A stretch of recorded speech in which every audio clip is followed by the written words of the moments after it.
Demonios del inframundo, espectros implacables, monstruos de antaño y otros que merodean a la vuelta de la esquina. Todos ellos y muchos más provocan tanto pavor como fascinación. Así que alumbren los candelabros y descubran la historia del cine de terror.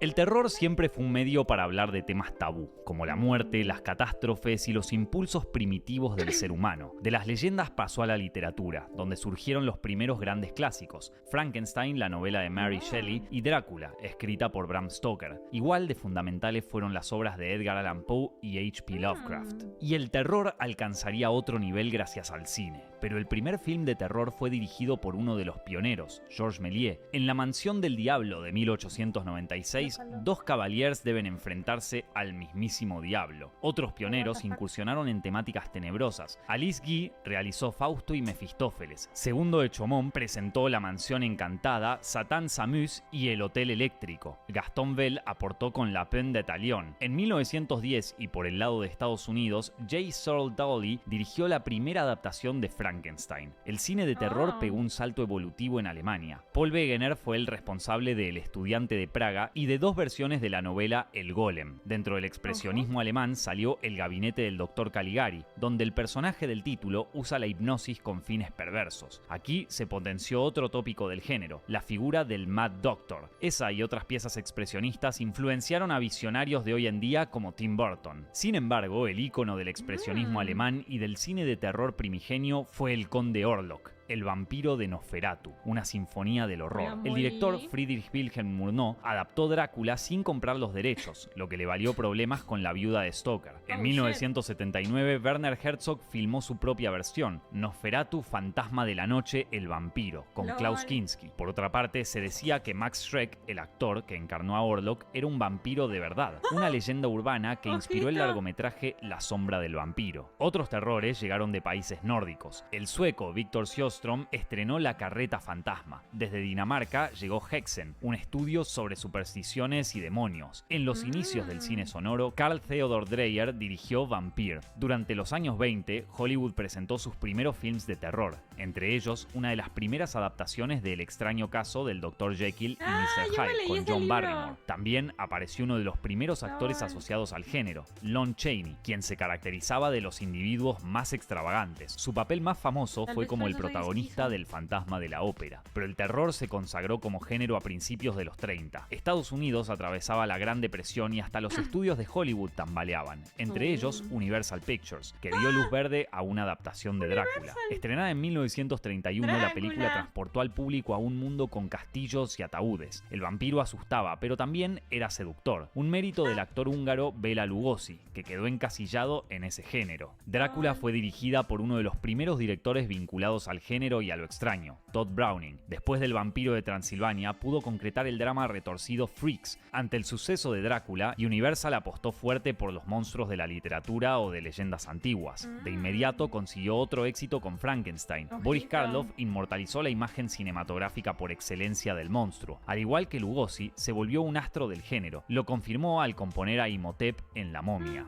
Universal tampoco ignoró la licantropía. Primero estrenó Werewolf of London, pero le fue mejor con El hombre lobo, de 1941. Aquí, el hijo de Lon Chaney Jr., se transforma cuando sale la luna llena. Los monstruos de Universal salvaron a la compañía y dominaron la cultura popular. Cuando empezaron a agotarse, el estudio pudo refrescarlos cuando los incluyó en comedias de terror protagonizadas por el dúo Abbott y Costello. La última criatura clásica de Universal llegaría en los años 50, con El monstruo de la Laguna Negra. Pero en los años 40, el terror adquirió otra forma. Al amparo del estudio RKO, Val Lewton compensó con ingenio los bajos presupuestos. Así consiguió ejercicios de sugestión en base a sombras y efectos sonoros. Dentro de ese esquema, Jacques Tourneur dirigió films como Cat People y I Walk with a Zombie. Martin Scorsese considera Cat People una de las películas esenciales de la historia del cine. Pero los monstruos clásicos volvieron con fuerza a finales de los años 50, a través de la compañía británica Hammer Films. En 1957 estrenó La maldición de Frankenstein, una adaptación que respetaba el ambiente gótico, pero a color y con sangre. sangre. La película escandalizó a la censura, pero fue un suceso. También catapultó a 3 nuevos referentes del género, el director Terence Fisher y los actores Peter Cushing y Christopher Lee. Los 3 volvieron para Horror of Drácula, otro fenómeno que motivó a la Hammer para producir secuelas y cintas con otras criaturas, como la momia y el hombre lobo. Al mismo tiempo, Italia presentó a un grupo de directores audaces e influyentes. El primero fue Riccardo Freda, pero mayor impacto tuvo su director de fotografía, Mario Bava. En 1960 realizó La Máscara del Demonio. La historia de una antigua bruja vengativa cautivó por su atmósfera tétrica y presentó a Barbara Steele, actriz inglesa que se volvería uno de los primeros íconos femeninos del horror. Bava también fue pionero del giallo, un subgénero proveniente de la literatura policial donde abundan el misterio y los homicidas con guantes de cuero negro. Su gran aporte fue 6 mujeres para el asesino. Además, reveló distintos terrores en el film de episodios I Tre Volti della Paura. Más conocido es su título en inglés, Black Sabbath, que inspiró el nombre de la emblemática banda de hard rock. El terror gótico también volvió a ser cultivado en Estados Unidos, de la mano de Roger Corman. El prócer del cine de clase B estrenó en 1960 La caída de la casa Usher. Así inauguró una saga de films basados en cuentos de Poe y producidos por la American International Pictures. Los monstruos clásicos fueron reemplazados por individuos perversos interpretados por Vincent Price, también devenido estandarte del género. En paralelo a Corman, el terror norteamericano de los 60 vio emerger a otro genio oculto, Herschel Gordon Lewis. Luego de varias producciones eróticas, dirigió Bloodfest. Las andanzas de un asesino serial inauguraron el subgénero llamado gore por su abundancia de sangre y mutilaciones. El terror de los 60 también brilló en otras latitudes. México siempre cultivó el género y tuvo como referente al realizador Carlos Enrique Taboada. Argentina contó con las intervenciones del actor Narciso Ibáñez Menta. Desde Francia llegó Los ojos sin rostro y por el lado de Gran Bretaña, The Innocents. España tuvo el fantaterror, donde se destacaron al actor Paul Naschy y los directores Carlos Aured,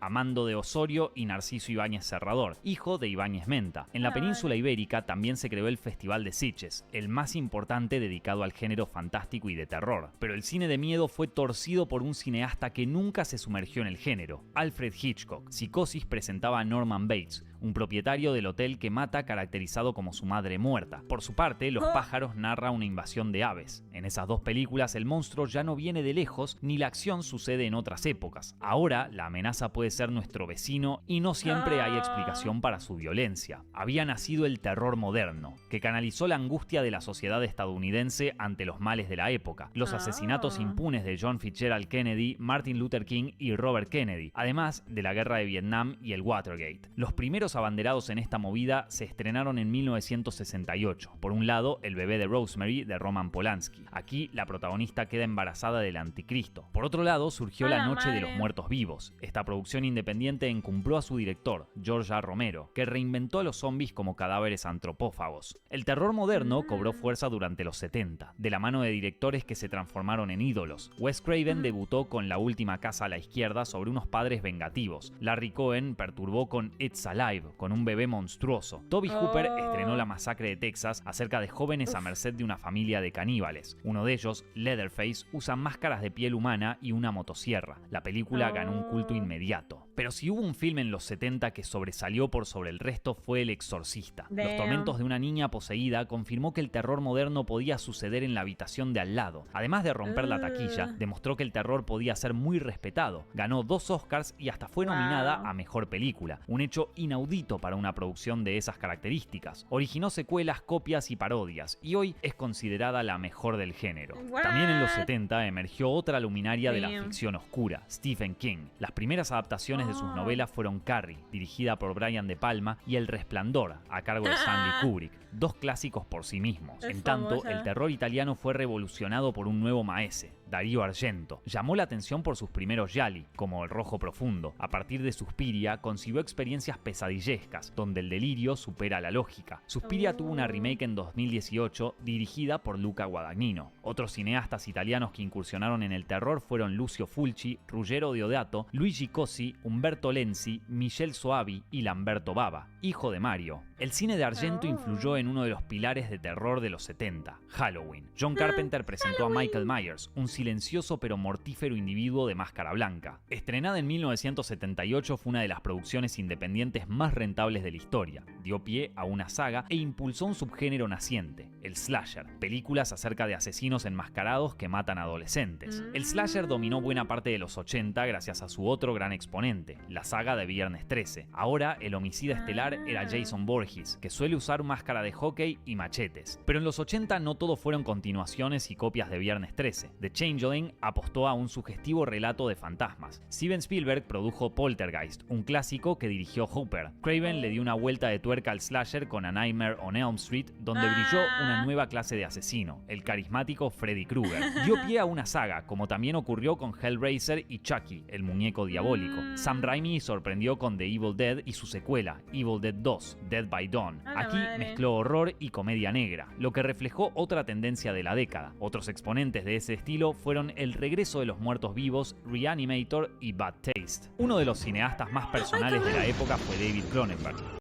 Films como Scanners y La Mosca lo consagraron como el maestro del body horror, donde la amenaza anida dentro de nosotros mismos. Cronenberg trascendió el género, pero conservó su preocupación por los cuerpos. En los 80, los monstruos clásicos retornaron con autoconciencia explícita. Los hombres lobos se volvieron más lobos que hombres en The Howling y An American Werewolf in London. Los vampiros recobraron popularidad con The Hunger, Fright Night y The Lost Boys. La tendencia de abrazar la autoconciencia y el metalenguaje fue mayor en los 90. Se aprecia especialmente en Candyman y en La Boca del Miedo. Craven lo aplicó en La Nueva Pesadilla y Scream, que también resucitó los slashers. Un film distinto resultó el proyecto Blair Witch, que popularizó el subgénero de found footage, pero el mayor éxito de esa época fue Sexto Sentido, drama con fantasmas que consagró a su director, M. Night Shyamalan. Con la llegada del nuevo milenio, el terror volvió a su vertiente más cruda y directa, una vuelta a las fuentes inspirada por el atentado a las Torres Gemelas y otros hechos trágicos. El músico Rob Zombie comenzó a dirigir gracias a House of Thousand Corpses. Eli Roth alcanzó la gloria con Hostel. James Wan debutó con Saw, conocida como el juego del miedo en Latinoamérica. En estos dos últimos films predominan el gore y el sufrimiento, lo que potenció el subgénero conocido como torture porn. En los 2000 explotaron productoras especializadas en el terror. Michael Bay cofundó Platinum Dunes, que se abocó a las remakes de clásicos como La Masacre de Texas y La Pesadilla en la calle Elm. Más tarde apostó a propuestas originales como A Quiet Place. Por su parte, el productor Jason Blum fundó Blumhouse, compañía especializada en films de presupuesto limitado pero muy rentables. Inició su éxito con la saga de Actividad Paranormal. Triunfó con más películas originales como Sinister y franquicias históricas, empezando por la de Halloween. A diferencia de las anteriores, A24 apostó a films menos esquemáticos y más atmosféricos. También le dio sus primeras oportunidades a nuevos referentes como Robert Eggers, director de La Bruja, y Ari Aster, el cerebro detrás de Hereditary. El terror del siglo XXI no se limitó a Estados Unidos. España contó con directores como... Sí, es el del The Office. Pero está buena la peli, sí me la he visto. La de Quiet Place. Jaume Balagueró y Paco Plaza, responsables de REC. Desde Francia llegó el nuevo extremismo, representados por Alta Tensión y Martyrs. Japón tuvo el J-Horror, compuesto de espíritus malvados. Ringu fue la película más resonante. Tuvo una versión hollywoodense en 2002 que inició una ola de remakes de aquellos films. En el cine de terror de los últimos años conviven sagas, remakes, extravagancias de bajo presupuesto y búsquedas artísticas. Algunas figuran como las más taquilleras de cada año, lo que da cuenta de su popularidad. Como El Exorcista, algunas fueron bien consideradas y revalorizadas por la crítica. Get Out, de Jordan Peele, por ejemplo, ganó el Oscar a Mejor Guión Original. Un caso especial es el de Guillermo del Toro. Si bien incursionó en otros géneros, nunca abandonó el terror y es hoy... Oh shit, esa película yo la he visto. Me acuerdo que me traumé de pequeña. ¿Cómo se llama esta película? ¡A la madre! ¿Cómo es esta? Géneros, nunca abandonó el terror y es hoy un... Laberinto del Fauno, no lo puedo creer. Dios, esa película, ¿eh? Se me quedó, me acuerdo, me la vi varias veces. Era como, oh my god, es perturbadora, pero quiero verla. Cuando estaba chiquita. Uno de sus más fervientes difusores. Incluso apadrinó a nuevos valores, como a Andy Muschietti. En 2017, el director argentino logró con la primera parte de It, la película de terror más taquillera de la historia. El cine de terror es tan antiguo como el cine mismo. Fue enriquecido por cineastas de diferentes procedencias y periodos históricos. Dio lugar a corrientes y supo ser combinado con otros géneros cinematográficos. Siempre tuvo aceptación del gran público y hasta se ganó a la élite más exigente. Su vigencia sigue siendo tan poderosa e indestructible como como un ente de las tinieblas.